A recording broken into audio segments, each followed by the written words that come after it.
Danny Boone au César 2015. Bernard Bricagouillet-Abaca pour sa 43e édition. La cérémonie qui célèbre le cinéma hexagonal veut innover en récompensant le film qui a fait le plus d'entrées en salle. Avec cette décision, l'Académie veut faire taire les critiques qui, depuis de nombreuses années, l'accusent de snobisme, au risque de céder à une certaine démagogie. Mercredi, accompagné de Manu Payet, le président de l'Académie des arts et techniques du cinéma Alain Terzian a révélé les noms sélectionnés pour la 43e cérémonie des Césars. 2 films sont en tête des pronostics. 120 battements par minute de Robin Campillo et Au revoir là d'Albert Dupontel, adapté du roman éponyme de Pierre Lemaitre, avec 13 citations chacun. Lire aussi, César, 2018, 120 battements par minute et Au revoir là en tête des nominations à cette occasion. Alain Terzian a annoncé également la création de la catégorie prix du public. Elle récompensera le film français ayant fait le plus d'entrées en salle. Une manière pour l'Académie de populariser un peu sa grand-messe annuelle, souvent accusée de privilégier un cinéma élitiste déconnecté des goûts des Français. Depuis de nombreuses années, les critiques n'ont pas manqué de se faire jour en effet quant au cinéma récompensé au César. En 2017, le 2e volet des Touches ou le 3e de la série Camping ont été totalement occultés.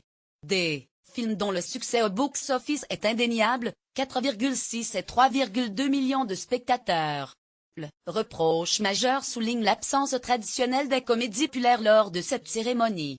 Elles n'ont jamais été en odeur de sainteté auprès des membres du jury, 4680 professionnels du 7e article. Il faut dire que les succès au box-office français ne sont pas toujours corrélés à l'opinion de la critique. En 2014, Qu'est-ce qu'on a fait au bon Dieu a enregistré le plus grand nombre d'entrées en salle alors que le long-métrage avait été brocardé par la presse comme une comédie gênante et de mauvais goût.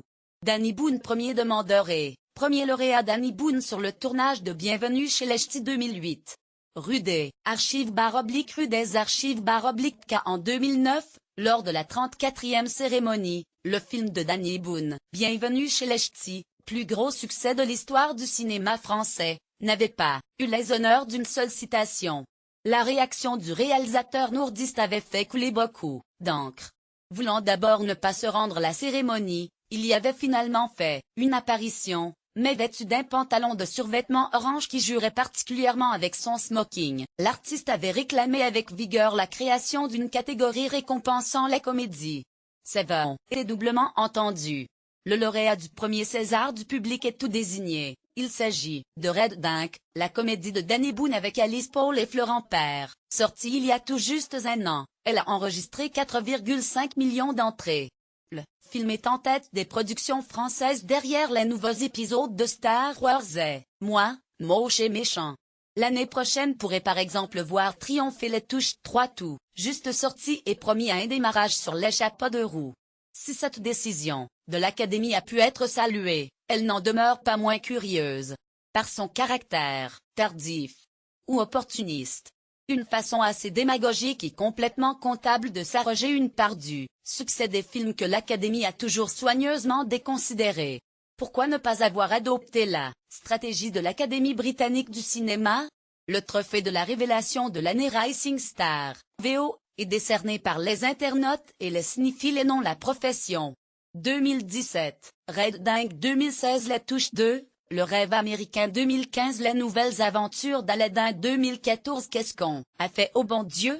2013 Les Profs 2012 Sur la piste du marsupilami 2011 Intouchable 2010 Les Petits Mouchoirs 2009 Le Petit Nicolas 2008 Bienvenue chez les Ch'tis, Paul Sebi @Elibec, 31 janvier 2018. Le César prix du public, pas sûr que ce soit une si bonne idée à imaginer les touches au César, Ambre @embryon-bas, 31 janvier 2018.